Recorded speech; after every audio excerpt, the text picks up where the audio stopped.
খলাকতুল জিন্না ওয়াল ইনসা ইল্লা লিয়াবুদুন। আমি জিন জাতি এবং মানব জাতিকে সৃষ্টি করেছি একমাত্র আমার ইবাদত করার জন্য। শুধু তাই নয়, রব্বুল আলামিন সূরাতুল মুলুকের 2 নম্বর আয়াতে কারিমায় বলছেন, الذي خلق الموت والحياة ليبلوكم أيكم أحسن عملا। আমি জিন জাতি এবং মানব জাতিকে সৃষ্টি তো করেছি একমাত্র ইবাদত করার জন্য। আবার যে আমি মানব জাতিকে জীবন দান করেছি এবং মৃত্যু দান করেছি, তোমরা কি জানো আমি মানব জাতিকে জীবন এবং মৃত্যু কেন দান করেছি? আল্লাযী খলাকাল মাউতা ওয়াল হায়াতা লিয়াবলুয়াকুম আইয়ুকুম আহসানু আমালা। আমি মানব জাতিকে সৃষ্টি করেছি পরীক্ষা করার জন্য যে এই মানব জাতির মধ্যে কে সর্বোত্তম আমল করে। তাফসীর ইবনে কাসির বলেছেন, এখানে আল্লাহ তাআলা আহসানু আমালার কথা বলছেন, কিন্তু আকসারু আমালার কথা বলা হয় নাই। অর্থাৎ আমার আমল যেন রিয়া মুক্ত হয়, আমার আমল যেন একমাত্র আল্লাহকে সন্তুষ্ট করার জন্য হয়। আমার কোনো একটা আমল, দান সদকা, রমজানের রোজা কিংবা নামাজ, দান সদকা কোনো কিছুই যেন শয়তানকে রাজি খুশি করার জন্য না হয়, মানুষকে দেখানোর জন্য না হয়, একমাত্র আল্লাহ রব্বুল আলামিনের সন্তুষ্টির জন্যই যেন হয়। মুহতারাম উপস্থিতি, আমরা তো মৃত্যুবরণ করব। এই মৃত্যু থেকে তো আমরা পলায়ন করতে পারবো না। এই নশ্বর পৃথিবীর চিরচূড়ান্ত সত্য হলো মৃত্যু। মৃত্যুর হাত থেকে দুনিয়াতে যারাই এসেছেন কেউ রক্ষা পায় নাই। আমি আপনি আমরা যারা আছি, আমরা কেউ এই মৃত্যুর হাত থেকে মুক্তি লাভ করতে পারবো না। এজন্য রব্বুল আলামিন বলছেন, কুল্লু নাফসিন যায়িকাতুল মাউত। প্রত্যেকটা প্রাণীকে মৃত্যুর স্বাদ গ্রহণ করতে হবে। শুধু কি মৃত্যুবরণ করার পরেই কি শেষ? আমাদের জীবনকে এখানেই থেমে যাবে, নাকি মৃত্যুবরণ করার পরে আবার পুনরায় আল্লাহ তাআলা আমাদেরকে জীবন দান করবেন? সেই সম্পর্কে রব্বুল আলামিন বলছেন, ওয়া ইন্নামা তুওয়াফাউনা উজুরাকুম ইয়াউমাল কিয়ামা ফামান যুহজিহা আনিন নার ওয়া উদখিলাল জান্নাতা ফাকাদ ফাজ ওয়ামাল হায়াতুদ দুনিয়া ইল্লা মাতাউল গুরুর। সব মানুষ মৃত্যুবরণ করবে, মৃত্যু থেকে কেউ পলায়ন করতে পারবে না। মৃত্যু থেকে পলায়ন করার সুযোগ কাউকে দেওয়া হবে না। মৃত্যুবরণ করার পরে প্রত্যেকটা মানুষকে পরিপূর্ণ রূপে আমলনামা দিয়ে দেওয়া হবে। আপনি যদি ভালো কাজ করে থাকেন তাহলে আপনি ভালো ফলাফল পেয়ে যাবেন, আর আপনি যদি মন্দ কাজ করে থাকেন তাহলে আপনি মন্দ ফলাফল পেয়ে যাবেন। আপনি যদি দুনিয়ার জমিনে চুরি ডাকাতি সন্ত্রাসী রাহাজারির সাথে সম্পৃক্ত থাকেন, তাহলে এই চুরি ডাকাতি সন্ত্রাসী করলে যে গুনাহ হয় সেই গুনাহ আপনার আমলনামায় প্রবেশ করবে। আর আপনি যদি ইসলামের পক্ষে থাকেন, 5 ওয়াক্ত নামাজ আদায় করেন, রমজানে রোজা রাখেন এবং হালাল হারাম বেঁচে চলেন, ইসলামের প্রতিটা বিষয় সুন্দরভাবে মেপে মেপে চলেন, তাহলে আল্লাহ তাআলা আপনাকে ভালো পুরস্কার দেবেন। এই পুরস্কারের মাধ্যমে আপনি জান্নাতে প্রবেশ করতে পারবেন। রব্বুল আলামিন বলছেন, ওয়া ইন্নামা তুওয়াফাউনা উজুরাকুম ইয়াউমাল কিয়ামা ফামান যুহজিহা আনিন নার ওয়া উদখিলাল জান্নাতা ফাকাদ ফাজ। আল্লাহ রব্বুল আলামিন যখন প্রত্যেকটা মানুষকে আমলনামা দিবেন, এই আমলনামা পাওয়ার পরেই দেখবেন কিছু মানুষ চিৎকার করতে থাকবে। কিছু মানুষের ভিতরে আমলনামা পাওয়ার পরে একটা আনন্দ উল্লাস আর দেখে কে। এজন্য রব্বুল আলামিন বলছেন, ও দুনিয়ার মানুষ, তোমরা একমাত্র আল্লাহ তাআলার ইবাদত করো, আর দুনিয়ার কোনো মানুষের ইবাদত করো না। রব্বুল আলামিন বলছেন, আমি আমলনামা দিব। আমলনামা পাওয়ার পরে যে ব্যক্তি ভালো আমলনামা পাবে সেই ব্যক্তিকে আল্লাহ তাআলা অনেক বড় পুরস্কার দান করবেন। আর যে ব্যক্তি মন্দ আমলনামা পাবেন তাকে জাহান্নামের ভিতরে নিক্ষেপ করবে। আর যে ব্যক্তি আমলনামা পাওয়ার পরে যেই ব্যক্তিকে আল্লাহ তাআলা জাহান্নামের আগুন থেকে, জাহান্নামের অগ্নিকাণ্ড থেকে মুক্ত করে জান্নাতে প্রবেশ করিয়ে দিবে, সেই ব্যক্তি হচ্ছে চূড়ান্ত সফল কাম। কথা বলেন ঠিক কিনা? রব্বুল আলামিন দুনিয়াতে পাঠিয়ে আমাদেরকে ক্ষান্ত রাখেন নাই। আল্লাহ রব্বুল আলামিন আমাদেরকে হিসাব নিকাশ নেবেন এবং 8টা জিনিস কিয়ামতের ময়দানে আমাদের বিপক্ষে দাঁড়াবে। এর মধ্যে 1 নাম্বার হচ্ছে ফেরেশতা। 1 নাম্বার হচ্ছে ফেরেশতা। 2টা ফেরেশতা আমাদের কাঁধে আল্লাহ তাআলা রেখে দিয়েছেন। এই ফেরেশতা প্রতিনিয়তই আমি যখন ভালো কাজ করছি তো ভালো কাজ লিপিবদ্ধ করছেন, আমি যখন মন্দ কাজ করছি তো আমার এই মন্দ কাজগুলো লিপিবদ্ধ করছেন। মুহতারাম হাজিরিন, আমরা সামান্য সিসিটিভি ক্যামেরাকে ভয় করি। ছোট্ট সন্তানের সামনে কোনো গুনাহের কাজ করতে আমাদের লজ্জা হয়, কিন্তু সেই আল্লাহ তাআলা যে আমাদের 2টা কাঁধে 2জন ফেরেশতাকে নিযুক্ত রেখেছেন, সেটাকে দেখে আমরা ভয় পাই না। এবং আল্লাহ তাআলা স্বয়ং আমাকে দেখছেন, আমি রাতের অন্ধকারে কি করছি, দিনের আলোতে কি করছি, সকালে কি করছি, বিকালে কি করছি, সব বিষয় আল্লাহ তাআলা পুঙ্খানুপুঙ্খানুভাবে দেখছেন। কিন্তু সেই আল্লাহ তাআলাকে আমি ভয় করছি না। রব্বুল আলামিন বলছেন, ওয়া ইন্না আলাইকুম লাহাফিজিন কিরামান কাতিবিন ইয়ালামুনা মা তাফআলুন। তোমাদের কাঁধে 2জন ফেরেশতা নিযুক্ত করে রাখা হয়েছে, যারা সম্মানিত, যারা সব সময় লেখায় নিয়োজিত। আমি কখন কি কাজ করছি সেগুলো পুঙ্খানুপুঙ্খানুভাবে তিনি লিখে রাখছেন। আমি কোন সময় ভালো কাজ করছি সেটাও লিখে রাখছেন, কোন সময় মন্দ কাজ করছি সেটাও লিখে রাখছেন। আমি এখানে বয়ান করছি, এই বয়ানকে আল্লাহর সন্তুষ্টির জন্য করছি নাকি শয়তানের সন্তুষ্টির জন্য করছি সেটাও আল্লাহ তাআলা লিখে রাখছেন। আপনারা যারা এই বয়ান শুনছেন, আপনারা কি আল্লাহর সন্তুষ্টির জন্য শুনছেন না শয়তানের সন্তুষ্টির জন্য শুনছেন? সব কিছু এই ফেরেশতা লিপিবদ্ধ করে রাখছেন। রব্বুল আলামিন কিয়ামতের ময়দানে একটা আমলনামা পেশ করবেন, যেখানে ছোট বড় সব ধরনের আমলনামা লেখা থাকবে। রব্বুল আলামিন বলেন, ওয়াউদিআল কিতাব ফাতারাল মুজরিমিনা মুশফিকিনা মিম্মা ফীহি ওয়ায়াকুলুনা ইয়া ওয়াইলাতানা মা লিহাদাল কিতাব লা ইগাদিরু সগীরাতাও ওয়ালা কাবীরা। সেদিন একটা আমলনামা উপস্থাপন করা হবে। সেই আমলনামা দেখেই মানুষ পড়তে থাকবে আর বলতে থাকবে, মা লিহাদাল কিতাব লা ইগাদিরু সগীরাতাও ওয়ালা কাবীরা। এটা কেমন আমলনামা, যেই আমলনামার মধ্যে একটা ছোট গুনাহ ছেড়ে দেওয়া হয় নাই, একটা বড় গুনাহ ছেড়ে দেওয়া হয় নাই। কোন জায়গায় কোন অন্যায় করেছিলাম, কোন অপরাধ করেছিলাম, কোন জায়গায় দাঁড়িয়ে আমি পরনারীর দিকে তাকিয়েছিলাম, কখন পর্নোগ্রাফি দেখেছি, কখন হিন্দি সিনেমা দেখেছি, সব কিছু এই আমলনামার মধ্যে লিপিবদ্ধ করা আছে। ওয়াজাদু মা আমিলু হাদিরা। রব্বুল আলামিন বলছেন, সেদিন সব ধরনের আমলনামা তারা দেখতে পাবে। ছোট আমল করলেও সেটা দেখতে পাবে, বড় আমল করলেও তারা সেটা দেখতে পাবে। কোনো কিছুই দেখা থেকে তারা মুক্ত থাকবে না। ওয়ালা ইয়াজলিমু রাব্বুকা আহাদা। রব্বুল আলামিন বলছেন, সেই দিন কোনো বান্দার প্রতি কোনো ধরনের জুলুম করা হবে না। সেদিন এই আমলনামা দেওয়ার পরে যেই ব্যক্তিকে আল্লাহ তাআলা ডান হাতে আমলনামা দান করবেন, আমলনামা পাওয়ার সাথেই সে আনন্দে খুশিতে আত্মহারা হয়ে যাবে। কখনো বন্ধু বান্ধবের কাছে যাবে, কখনো মা বাবার কাছে যাবে, কখনো আত্মীয় স্বজনের কাছে যাবে। فَأَمَّا مَنْ أُوتِيَ كِتَابَهُ بِيَمِينِهِ فَيَقُولُ هَاؤُمُ اقْرَءُوا كِتَابِيَهْ। সেদিন এই আমলনামা পাওয়ার সাথেই সে আনন্দে আত্মহারা হয়ে যাবে। লোকজনের কাছে দেখবেন এই আমলনামা পেশ করবে।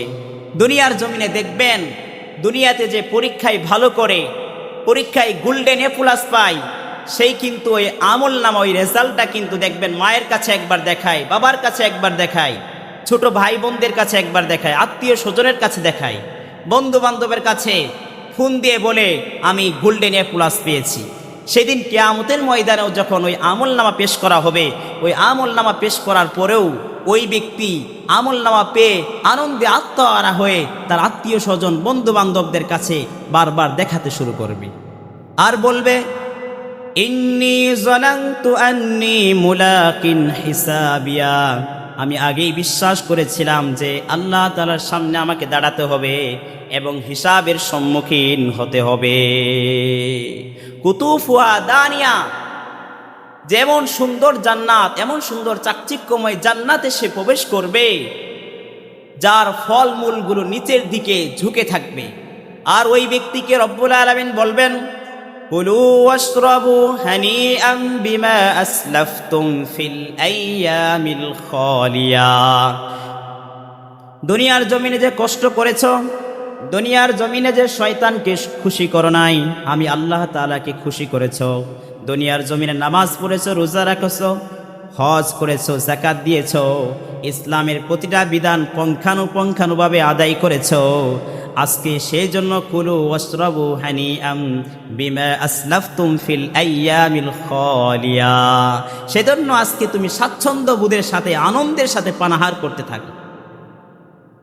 আর অন্যদিকে যাকে বাম হাতে আমলনামা দেওয়া হবে, সে আমলনামা পাওয়ার সাথে একটা চিৎকার দিবে, এমন এক চিৎকার দিবে রব্বুল আলামিন কোরআনের মধ্যে উল্লেখ করে দিয়েছেন, ওয়া আম্মা মান উতিয়া কিতাবাহু বিশিমালিহি ফায়াকুলু ইয়া লাইতানি লাম উতা কিতাবিয়া, গুনাহগার পাপী ব্যক্তি যখন বাম হাতে আমলনামা পাবে, আমলনামা পাওয়ার সাথে একটা বিকট চিৎকার দিবে আর চেঁচামেচি করবে, আল বলবে, ইয়া লাইতানি লাম উতা কিতাবিয়া, এই আমলনামা যদি আমাকে না দেয়া হতো, ওয়ালাম আদরি মা হিসাবিয়া, আজকের হিসাব নিকাশ কি সেটা যদি আমি নাই জানতে পারতাম, মা আগনা আন্নি মালিয়া, আমার ধন সম্পদ, আমার টাকা পয়সা, আমার মেয়েরা, ফ্যাক্টরি, ইন্ডাস্ট্রি, সেগুলো কোনো কিছুই আমাকে আজ বাঁচাতে পারলো না। হালাকা আন্নি সুলতানিয়া, সেদিন এমপির এমপিত্ব থাকবে না, মন্ত্রীর মন্ত্রিত্ব থাকবে না, সেদিন কোনো ব্যক্তির কোনো কিছুই কাজে লাগবে না। ও দুনিয়ার ক্ষমতাসীন ব্যক্তিরা, আজকে টাকার পিছনে পড়ে বিচার পাল্টিয়ে ফেলো, মাজলুমের উপর তোমার বিচার করো, কিন্তু জালেম কিন্তু সবসময় মুক্ত হয়ে থাকে।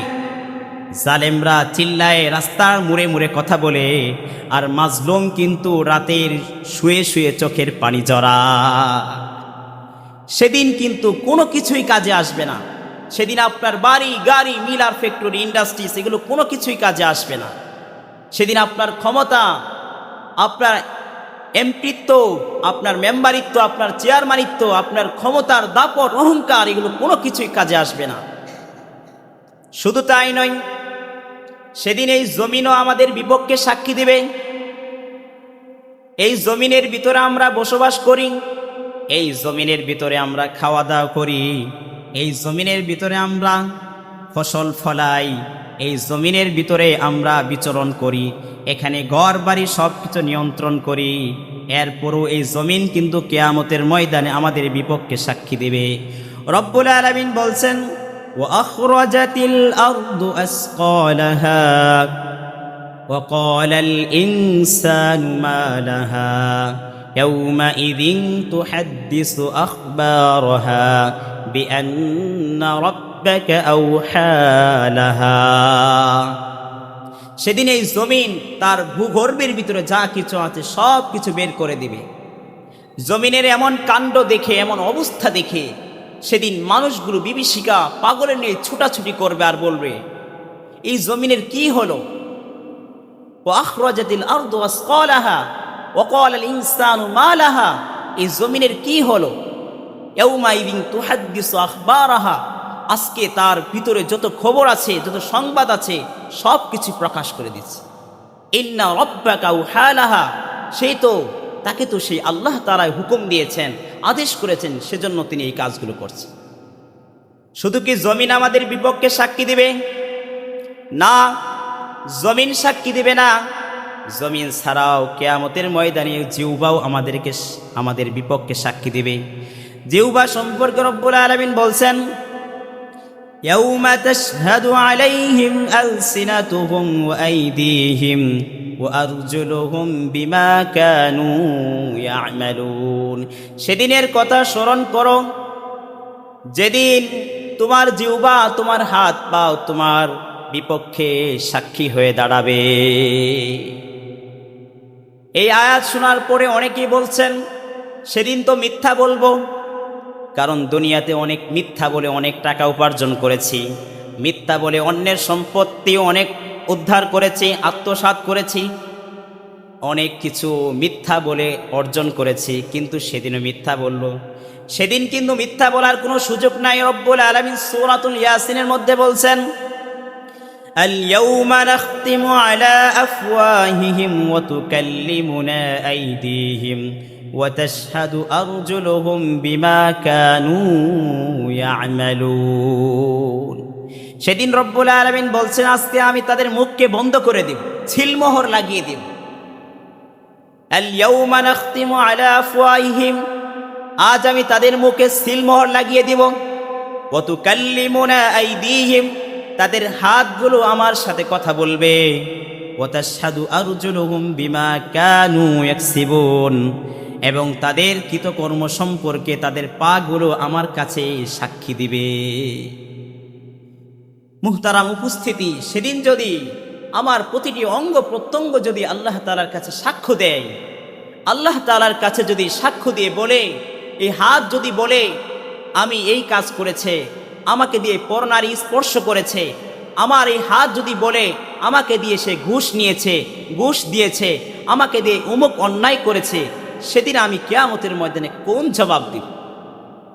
আমি বসে কোন অন্যায় করেছি সেটা যদি কিয়ামতের ময়দানে এই সব কিছু যদি আমার বিপক্ষে সাক্ষী দেয়, তাহলে কি করব? শুধু তাই নয়, সেদিন এই শরীরের চামড়াও সাক্ষী দিবে, কানও সাক্ষী দিবে, এবং চোখও সাক্ষী দিবে। সেই সম্পর্কে রব্বুল আলামিন বলছেন, ইয়াউমা ইয়াহশুরুল আ'দাউল্লাহু, সেদিন এই চামড়া কিয়ামতের ময়দানে আমাদের বিপক্ষে সাক্ষী দিবে। সেদিন যেদিন জাহান্নামীদেরকে একত্রিত করা হবে, সেদিন এই চামড়া আমাদের বিপক্ষে সাক্ষী দিবে। এটা খুব চমৎকারভাবে আল্লাহ তাআলা বলছেন, সেদিন আক্ষেপ করে গুসা নিয়ে চামড়াকে মানুষ বলবে, وقالوا لجلودهم لما شهدتم علينا قالوا أنطقنا الله الذي أنطق كل شيء وهو خلقكم مرة। সেদিন বলবে তোমাদের জন্য যে এত কষ্ট করেছি, তোমরা আজকে আমাদের বিপক্ষে কেন সাক্ষী দিচ্ছ? চামড়া কিন্তু বলবে, قالوا أنطقنا الله الذي أنطق كل شيء, সেদিন চামড়া বলবে আল্লাহ তাআলা সব কিছুকে বাক শক্তি দান করেছেন, আল্লাহ তাআলা আমাদেরকেও বাক শক্তি দান করেছেন। সুতরাং আল্লাহ তাআলা আমাদেরকে বলতে বলেছেন, আমার দ্বারা তুমি যে অন্যায় কাজগুলো করেছো সব কিছু আজকে আমি আল্লাহ তাআলার কাছে বলে দিব। একবার বিশ্বনবী সাল্লাল্লাহু আলাইহি ওয়াসাল্লাম সাহাবায়ে কেরামকে জিজ্ঞাসা করছেন, আতাদরুনা মাল মুফলিসু, তোমরা কি জানো মুফলিসকে? সাহাবায়ে কিরাম রিদওয়ানুল্লাহি আলাইহিম আজমাইন বললেন, ইয়া রাসূলুল্লাহ, ইয়া হাবিবাল্লাহ, আমরা তো জানি যার ঘর নাই, যার বাড়ি নাই, যার টাকা পয়সা নাই, যার খাওয়ার মতো কিছু অন্ন নাই, মাথা গুজার মতো কোনো ঠাঁই নাই, সেই ব্যক্তি তো মুফলিস, দেউলিয়া। আল্লাহর হাবিব সাল্লাল্লাহু আলাইহি ওয়াসাল্লাম বললেন, ও আমার সাহাবায়ে কিরাম, ওই ব্যক্তি আমার উম্মতের মধ্যে ওই ব্যক্তি মুফলিস না যার ঘর নাই, যার বাড়ি নাই, টাকা পয়সা, মিলার ফ্যাক্টরি, ইন্ডাস্ট্রিজ নাই, এবং কি সকালে খেলে দুপুরে খাওয়ার মতো কোনো অন্ন নাই, রাতে মাথা গুজার কোনো ঠাঁই নাই, ওই ব্যক্তি আমার উম্মতের মধ্যে মুফলিস আর দেউলিয়া না। আমার উম্মতের মধ্যে মুফলিস এবং দেউলিয়া হচ্ছে ওই ব্যক্তি যেই ব্যক্তি কিয়ামতের ময়দানে আল্লাহ তাআলার সামনে উপস্থিত হবে নামাজ নিয়ে, রোজা নিয়ে, হজ নিয়ে, যাকাত নিয়ে, বিশাল বিশাল দান সদকা নিয়ে, অনেক বড় বড় আমল নিয়ে কিয়ামতের ময়দানে আল্লাহ তাআলার কাছে উপস্থিত হবে। কিন্তু এই ব্যক্তি অনেক মানুষকে কষ্ট দিয়েছে, কাউকে গালিগালাজ করেছে, কাউকে কটু কথা বলেছে, কারো সম্পদ অন্যায়ভাবে আত্মসাৎ করেছে, কিংবা মাজলুমের প্রতি সে নির্দয় আচরণ করেছে, কিংবা ছোটদেরকে সে স্নেহ করে নাই, বড়দেরকে সম্মান করে নাই, আলেমদেরকে তাজিম করে নাই, আলেমদেরকে বেইজ্জতি করেছে, আলেমদেরকে অসম্মান করেছে। ওই ব্যক্তি কিয়ামতের ময়দানে আল্লাহ তাআলার সামনে উঠে যাবে। আল্লাহ তাআলার সামনে যখন উঠে যাবে, সব মানুষ তার বিপক্ষে আল্লাহ তাআলার সামনে আদালত কায়েম করবে। আল্লাহ তাআলা বলবেন, তোমরা এই ব্যক্তির কাছে কি চাও? তখন মানুষরা বলবে, এই দুনিয়ায় এই ব্যক্তি নামাজ পড়েছে, রোজা রেখেছে, হজ করেছে, যাকাত দিয়েছে, ইসলামের সব কাজগুলো পুঙ্খানুপুঙ্খানুভাবে আদায় করেছে, কিন্তু এই ব্যক্তি কিন্তু আমাদেরকে গালিগালাজ করেছে, আমাদের সম্পদগুলো আত্মসাৎ করেছে, আমাদেরকে অনেক কষ্ট দিয়েছে। আজকে আপনার কাছে আদালত কায়েম করছি, এই ব্যক্তির কাছে আমি আমল চাই, নেক আমল চাই। এই ব্যক্তির কাছে নেক আমল চাওয়া হবে। তখন আল্লাহ তাআলা সেদিন বিচার করবে। সেদিন তো টাকা পয়সা থাকবে না, গাড়ি বাড়ি থাকবে না, মিল আর ফ্যাক্টরি থাকবে না, সেদিন তো কোনো ক্ষমতা থাকবে না। সেদিন ওই ব্যক্তি আমল নামা দিয়ে দিবে। কাউকে সারা বছরের রোজার আমল দিয়ে দিবে, কাউকে নামাজের আমল দিয়ে দিবে, কাউকে হজের আমল দিয়ে দিবে। এভাবে আমল দিতে দিতে এক পর্যায়ে সে নিঃস্ব হয়ে যাবে, এক প্রকারে সে ফকির হয়ে যাবে। এরপরও দেখবেন কিছু মানুষ তার কাছে আসছে, এসে বলছে, আমাকে সে অমুক কষ্ট দিয়েছে, আমার সম্পদ সে আত্মসাৎ করেছে, আমাকে সে বেইজ্জতি করেছে, আমাকে অসম্মান করেছে, আমার সম্মানের উপর সে আঘাত হেনেছে। এই ধরনের কথা যখন বলবে, তখন তো তার কাছে কোনো আমল নামা নাই, তার কাছে আর কোনো আমল নাই। তখন এই ব্যক্তি ওই অন্যদের গুনাহ তার কাঁধে চাপিয়ে নিবে। গুনাহ নিতে নিতে নিতে নিতে ওই ব্যক্তি জাহান্নামের ভিতরে নিক্ষিপ্ত হবে। যাদের জাহান্নামে যাওয়ার কথা ছিল, যাদের নেক আমল একেবারে শূন্য ছিল, তারা জান্নাতে চলে যাবে। আর যেই ব্যক্তি জান্নাতে প্রবেশ করার কথা ছিল, এত এত আমল নিয়ে আল্লাহ তাআলার সামনে উপস্থিত হয়েছে, ওই ব্যক্তি আল্লাহ তাআলার কাছ থেকে আবার জাহান্নামে নিক্ষিপ্ত হবে। প্রিয় ভাই, আজকে আমরা কোন দুনিয়া